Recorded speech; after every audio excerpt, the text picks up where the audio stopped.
Hey, I'd like to welcome you to another episode of the Mission Matters Innovation Podcast, your source for all things innovation. My name is Adam Torres. You can follow me on Instagram at AskAdamTorres. Keep up with my book releases, book tour schedule, signings, all that other good stuff. Always love to connect with you there. And as always, if you'd like to apply to become a co-author of one of my upcoming books, just head on over to the website, missionmatters.com, and click on Become an Author to apply. All right, so today I have Lisa Moore on the line. She's Executive Director at UC Telehealth Collaborative at University of California Office of the President. Lisa, welcome to the show. Hi, thank you for having me. I'm so excited to talk about my favorite passion today. Oh, I love it. And I was like, we get a lot of questions from our listeners about telehealth. And when I think about topics and things that they want me to cover and who to bring on, I'm like, telehealth's a big, or on just topics in general, telehealth's a big one. It comes up pretty often lately. That being said, you're the woman that I want on the show to talk about that. So let's just jump right in. So overall, telehealth trends that you're seeing in your work, I mean, where do you want to begin? Sure. So I can first start off by saying that I really think, telehealth has been around in the healthcare industry for several years now. I have been in the industry myself, specifically working with telehealth technology for about the past 5-6 years. And it has really come to a nice catapult use because of the COVID pandemic. I had been really advocating it throughout the UC system way before the pandemic, but because of COVID, we've really now pushed it into a more current state that several other industries have already been in for some time. The baking industry, for example, has been using mobile devices and applications for quite a few years, and I think we're finally starting to catch up with the other industries. No, it makes so much sense, and I think the adoption part is what we're finally ready for. And sometimes people, obviously nobody's happy about what's going on, but sometimes you're forced to use a new technology, whether that's Zoom or anything else, and then you use it and you're like, oh, that's pretty good. And I'd laugh because I have a colleague of mine I'm talking to, and I'm like, man, why did I not? I never get sick, but I had an eye infection once, and I'm like, why didn't I use telehealth? Why did I take a half a day off of work, go all the way to do all these other things, spend all this time on this when I could have literally logged on and gotten it taken care of in no time? So I think a lot of it is just awareness and people understanding that it's an option. Can you talk a little bit more about what's being done there? Sure, Adam. I think that's really the trend and where the telehealth industry is going, more to a consumer-driven approach. Because we are able to have so much technology really at our fingertips now, there should be no reason why we can't provide a good quality healthcare in a virtual manner as well. So just what you were saying, that we should have the convenience of a patient being able to see their provider either from home or their office or wherever their busy day takes them, and be able to have that healthcare at their fingertips through using video applications, through their mobile devices. We're even going now towards more of the trending of wearables and having those give back to providers the information that they need to be able to monitor their patients in a more accurate, transparent manner. So you have kind of a unique vantage point in this industry. Number one, because your tenure, you've been working with this stuff for a long time, before maybe some of the people listening to this even knew telehealth was a thing.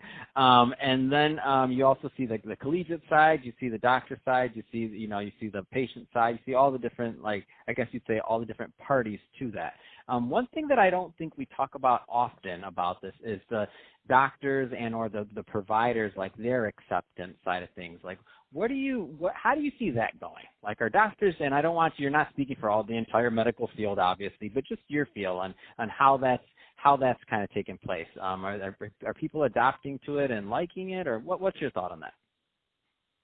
No, great question. I think that most of our senior physicians in the industry, we definitely, there are some that have already really embraced the technology and the change and have been using the video software for some time.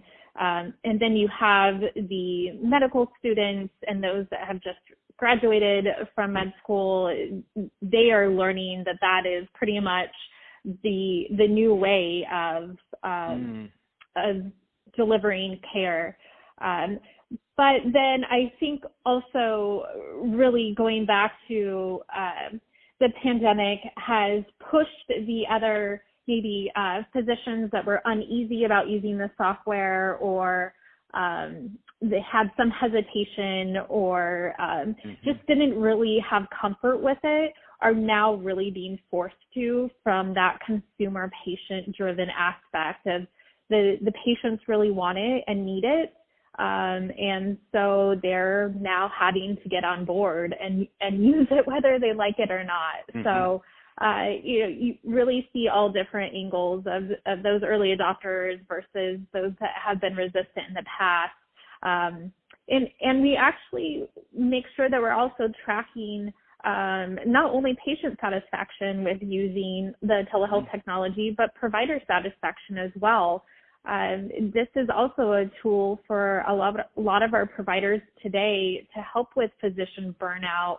That has been an ongoing trend with our providers of having to be much more flexible on meeting the patient's needs in off hours or when the patient's available, is also creating an extremely longer workday for our providers. So if they're able to also be able to use the technology in the comfort of their home or other office space, that's also a benefit for them.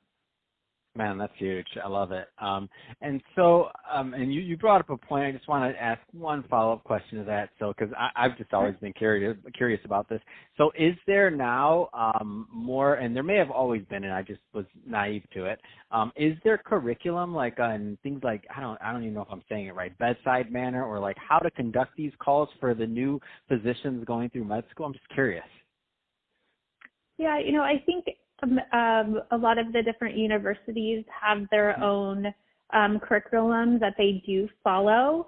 We actually, at the health system side, have a few different learning modules that we push out to our physicians, both from learning of the technology, but also more towards that bedside manner, how to make sure that they are conducting their telehealth encounters with patients in a very good quality, private manner, and that they also keep that level of professionalism, even if they are delivering care from their own home, that they make sure that they're maintaining those same levels of quality and etiquette that they would normally do during an in-person visit. So yes, those are definitely things that we want to make sure that they keep in mind. And I think that when people tend to use audiovisual technology, that they become more relaxed. But it's both from the provider and the patient perspective, you can really gain a lot of knowledge just by the facial expressions of the patient, as well as likewise when the patient sees the provider on the other end, they still want to see their physician in a professional way and know that they're still receiving great care. Yeah, it's a great point, and because it's just different. It is a different skill set, like doing things. Because I think about like my profession, audio, communicating that way, or through video.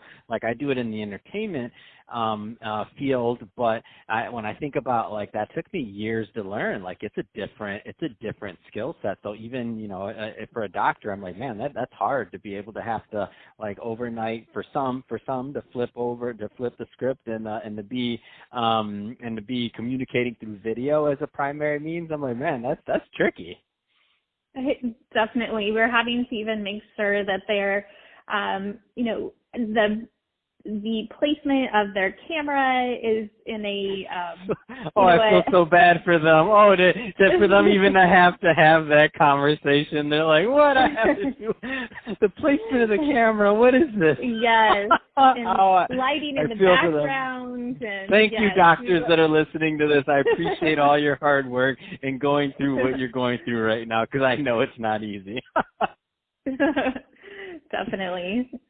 So, Lisa, that being said, first off, thank you for coming on the show today and sharing more about trends that you're noticing in the telehealth industry overall.